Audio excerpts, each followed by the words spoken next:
Для одних сегодня просто выходной, а для других самый важный день в жизни – свадьба. Именно поэтому на дорогах Ингушетии в воскресенье бывает на порядок больше машин. Чтобы перегруженность дорог не стала причиной ДТП, вдоль федеральной автодороги «Кавказ» на нескольких точках дежурят инспекторы ГИБДД. Мимо проезжают кортеж за кортежем, и все протекает на удивление без нарушений.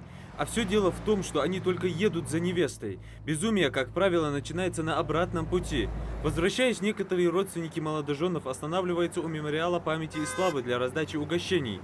Старшие из семьи Местоевых из Барсуков к поездке за невестой подошли серьезно, а потому машин немного и правила никто не нарушает.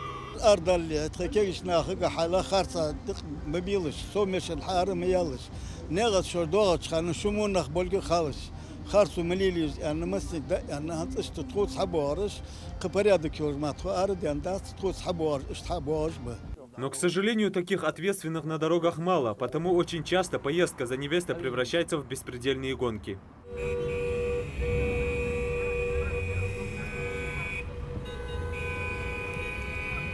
А вот что творится здесь в час пик. Свадебные колонны занимают обе полосы движения, игнорируют встречное движение и создают аварийно опасные ситуации. Один за другим кортежи подъезжают к мемориалу славы. Пару минут, и несмотря на все усилия инспекторов, здесь образовался настоящий коллапс. Такое беспорядочное движение приводит в замешательство даже сотрудников ГИБДД.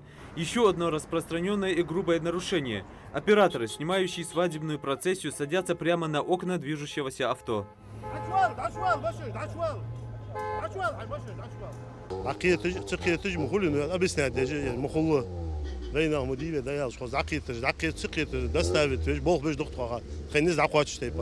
А вот кортеж Албаковых назвать скромным по количеству автомобилей нельзя, но несмотря на это они ведут себя благоразумно. Родственники жениха понимают, что в такой день нельзя портить настроение окружающим даже лихачеством.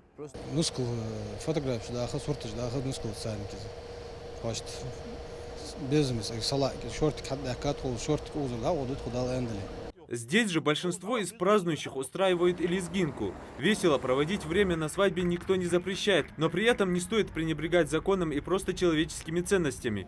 Автомобили участников кортежей в большинстве случаев тонированные, без госномеров. Здесь нами было выявлено два нарушения, такие как без водительского удостоверения, то есть человек, который не имеет права управления, садится за руль и выезжает со свадебным кортежем.